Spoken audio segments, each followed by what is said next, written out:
আসসালামু আলাইকুম, কেমন আছো বন্ধুরা? আশা করছি সবাই ভালো আছো। আজকে রান্না করব ছোট মাছ। তার জন্যে একটা কড়াই নিয়েছি, কড়াইয়ের ভিতরে দিয়ে দিলাম সরিষার তেল দিয়ে তেলটা আমি গরম করে নিচ্ছি।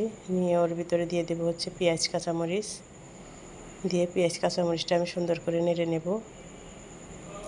দেখো আমি কীভাবে নাড়ছি। নেড়ে চেড়ে হালকা করে ভেজে নিতে হবে। তোমরা রান্নাটা অবশ্যই সরিষার তেল দিয়ে করবা। আমি একদম নদীর টাটকা মাছ দিয়ে করছি। এই তো আমি ভেজে নিলাম।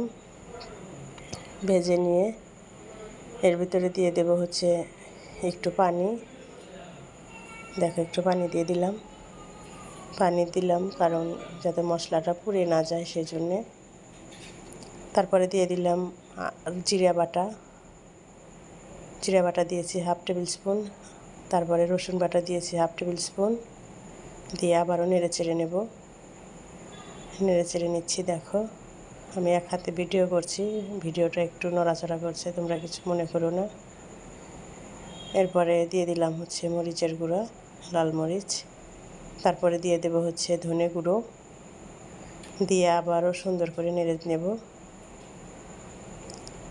সুন্দর করে মশলাটা কষাতে হবে যাতে পেঁয়াজ রসুনের কাঁচা গন্ধটা না থাকে। এর ভিতরে দিয়ে দিলাম আর একটু হলুদের গুঁড়ো। হলুদের গুঁড়োটা তোমরা তোমাদের মতোই দিয়ে দিবা, তরকারি বুঝে হলুদের গুঁড়াটা দিতে হবে। দেখো আমার মশলাটা অনেক সুন্দর কষানো হয়েছে। এর ভিতরে দিয়ে দেবো হচ্ছে লবণ। লবণটা পরিমাণ মতো দিয়ে দিবা। এই তো দিয়ে দিলাম। দিয়ে আবারও নেড়ে চেড়ে নেব। দেখো মশলার ভিতরে তেল উঠে গেছে। এবারে দিয়ে দেবো হচ্ছে আমি কেটে রেখেছিলাম দুটো আলু, পেঁয়াজ আর হচ্ছে ডাঁটা ধুয়ে রেখেছিলাম। আবার ওর ভিতরে দিয়ে আমি কষিয়ে নেব সুন্দর করে। এই তো কষাতে হবে, খুব ভালো করে কষাতে হবে। আর পেঁয়াজটা একটু বেশি দিয়ে দিবা।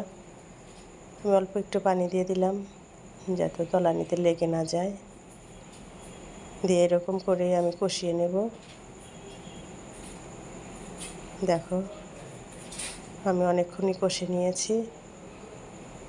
কষিয়ে নেওয়ার পরে আমি দিয়ে দেব হচ্ছে মাছ। দেখো আমি মাছ নিয়েছি, এখানে অনেক ধরনের মাছই আছে। মাছটা হাত দিয়ে দিচ্ছি। দেখো মাছগুলো এত সুন্দর আর খেতেও অনেক মজা হয়েছিল তরকারিটা। আমি একদম সহজভাবে তোমাদের সাথে রেসিপিটা শেয়ার করলাম। এরকম করে রান্না করে খেয়ে দেখো তোমরা কেমন লাগে। দেখো আমি আলতো হাতে নেড়ে চেড়ে নেব। একদম আলতো হাতে নাড়তে হবে কারণ বেলে মাছ এমনিতেই নরম হয়। আমি একটু ঢাকা দিয়ে দেব। ঢাকা দিয়ে তারপরে দিয়ে দেব হচ্ছে সুরা। বেশি নাড়াচাড়া করলে কিন্তু মাছটা ভেঙে যাবে, সেজন্য অল্প করে নাড়তে হবে।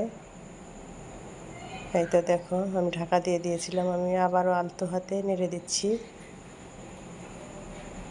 তো এবারে দিয়ে দেব হচ্ছে পরিমাণ মতো পানি। পানি দিয়ে আমি রান্নাটা করে নেব।